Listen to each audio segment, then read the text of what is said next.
The late night alternative with that man, Iain Lee. There's no strangers here, just friends you haven't stalked on Facebook yet. Have never sent my picture to anyone who didn't request it. The late night alternative with Iain Lee on talkRADIO. Yes.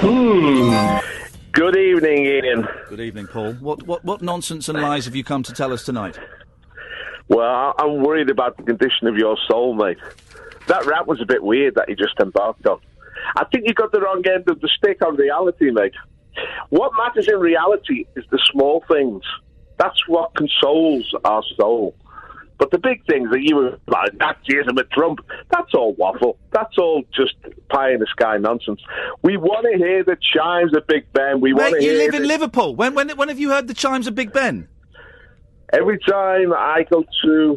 Is this another one of your lies about your video, like your video's getting 1 million downloads and stuff? Is this another one of your bullshine phone calls?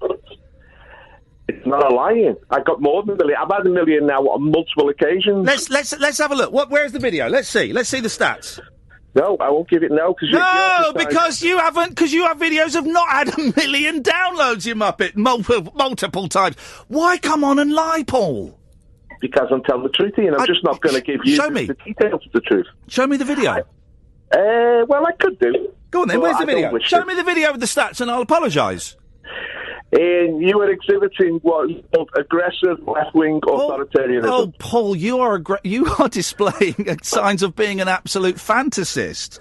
Aggressive left-wing authoritarianism. What? Because I think that the people complaining about Big Ben's bongs going for a few years are getting excited about something trivial that actually has an impact on workers' lives. People could go deaf or get tinnitus as a result of those bongs carrying on, mate.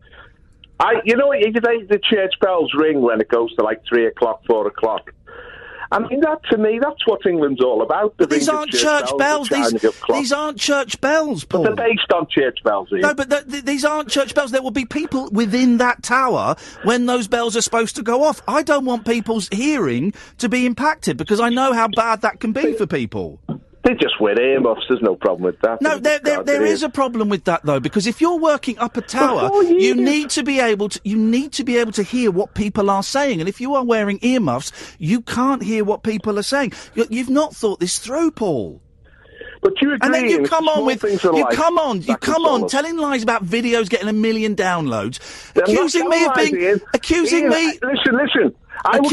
of being a left-wing liberal authoritarian. Just because I disagree with you?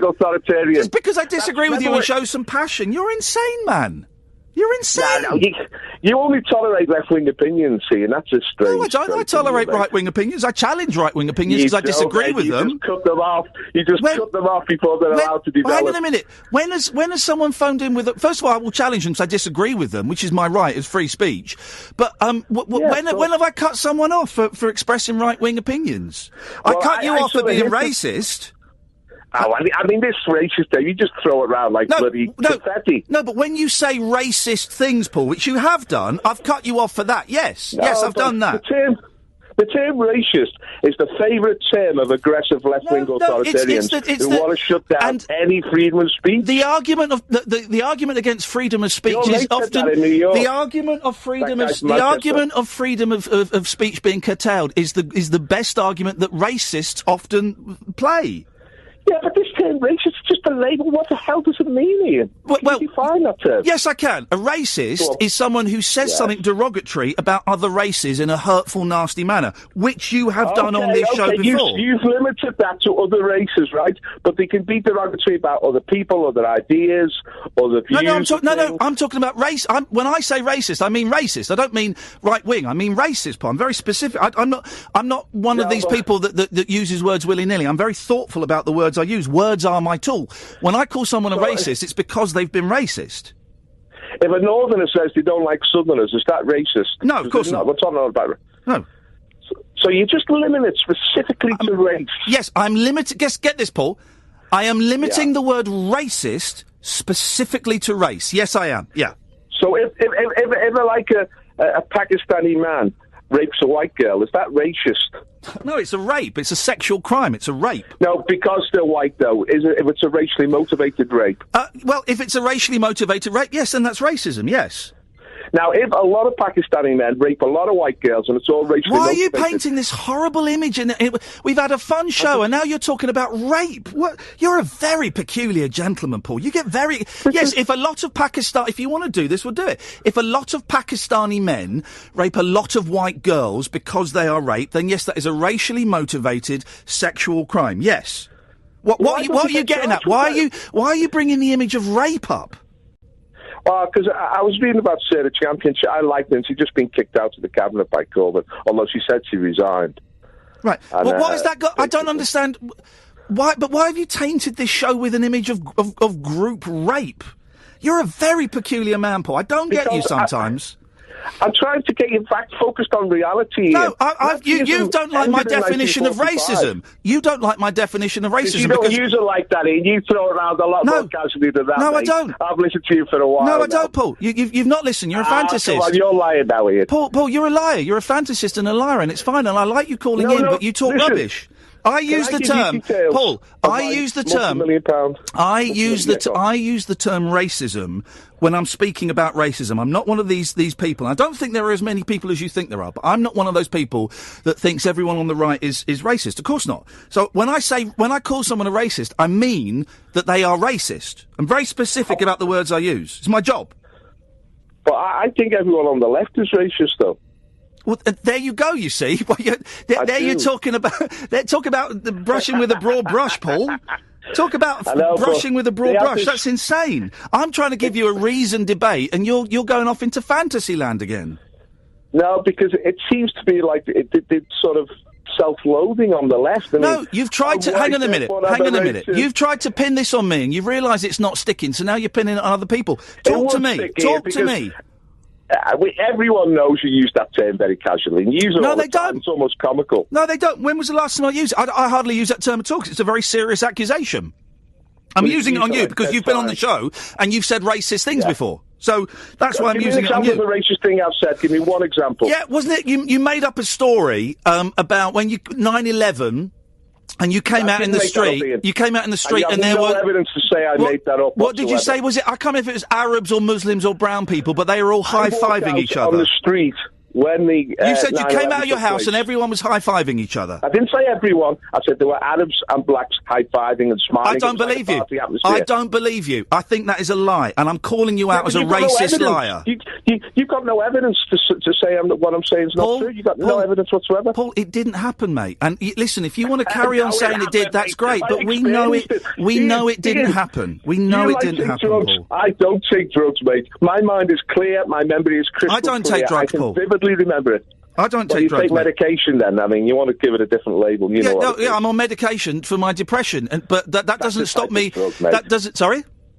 That's a type of drug. Any medication. Yeah, exactly. But when we say Paul, when we say you take drugs, the implication is it's street drugs, and you know that. That's common parlance, right? No. The implication I take medication that stops me wanting. I take medication that helps me with my suicidal feelings, my feelings of low self-esteem and anxiety. And I'm very proud. I'm very proud to put my hands up and say, yes, I take prescribed medication that has saved my life. That's got absolutely nothing to do with you phoning in and making up racist lies and me calling you out on them. All drugs are mind-bending, Ian, whether they're legal or illegal. You haven't got a clue what you're talking about. You haven't got a clue. It's not because your mind is polluted. Your mind is polluted with a made-up book from several hundred years ago. Your mind is polluted by being a born-again Christian. So there is pollution everywhere. Now, I don't necessarily think that being a Christian or being of any faith necessarily pollutes people. But if you're going to accuse my medication of affecting my worldview, then I can use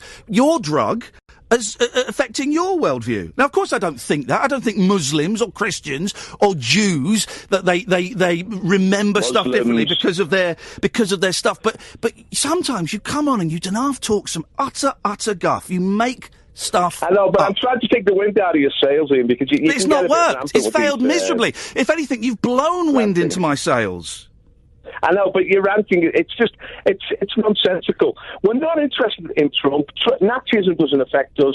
All this Brexit stuff. Mate, Nazism does affect us. You don't care because you're a racist. Nazism does affect us. I'm living in reality, Ian. I'm not living on this bogus global mega world. I'm living in the small things of reality, and that's what matters to people. But what do you think about people marching along, doing the Sieg Heil salute and saying we will not be replaced by Jews? You don't think we should get a little bit hot under the collar about that? It's comical, isn't it? Nazism's Paul, you just... It's a comic opera. It's comical that a group of white men were doing Nazi salutes and saying we will not be replaced by Jews. That's comical, is it, Paul? It's Charlie Chaplin-esque. It's nonsense, isn't it? Just nonsense. They're just provoking people. And they provoke you. Why react to it? You have lost any respect that the listeners might have had for you. And I was holding back. Now, no, mate, you've lost it. You can't call. You know I'm being realistic. You're living in this intangible world of big ideological fantasies. Paul, they don't exist. Paul, we want the bells back. We want the chimes. Paul. You can't label Jew haters as comical because millions of Jews died. Jew haters, we know that they've already been exposed for their anti-Semitism. Millions of Jews died. You vote for the Jew haters, Ian. You vote for the real Jew haters, mate. Corbyn's a Jew hater. You vote for him. You're actually insane. You're actually insane. You're insane. If this is what religion does to you, thank God that I'm don't believe in any of that nonsense, because you're one of the meanest, craziest people I've ever spoken to. Mate. Yeah, but I'm a happy guy, though, Ian. That's the main thing. Yeah, because you think Jew haters are comical. You think that's funny? No, I think real Jew haters like Corbyn are very insidious people, but you vote for them, Ian.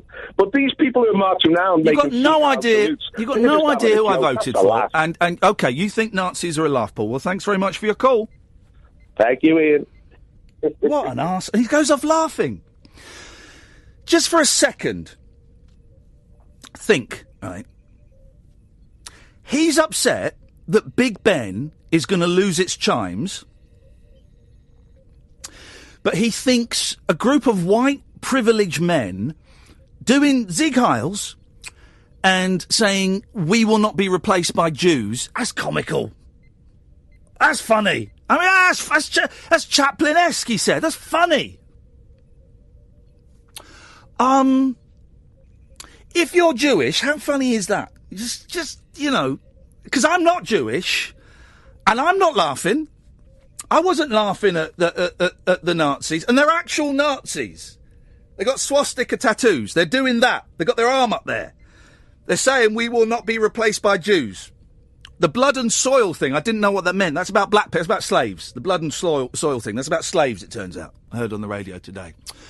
Yeah, I don't find that funny. Maybe my sense of humour is a little bit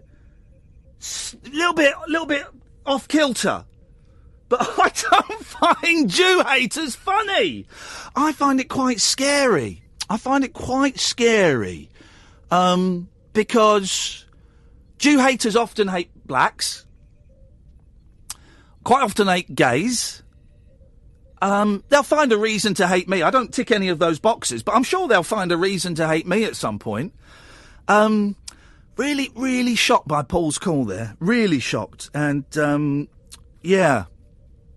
That's left a really nasty taste in my mouth. Let's take a break. Every weeknight from 10, get post-Watershed Pillow Talk from radio's very own Prince of Darkness. Uncut, after-hours conversation for the up-all-night generation. Late night Iain Lee. Tonight from 10 on Talk Radio. He's not the Prince of Darkness. I'm the Prince of Darkness.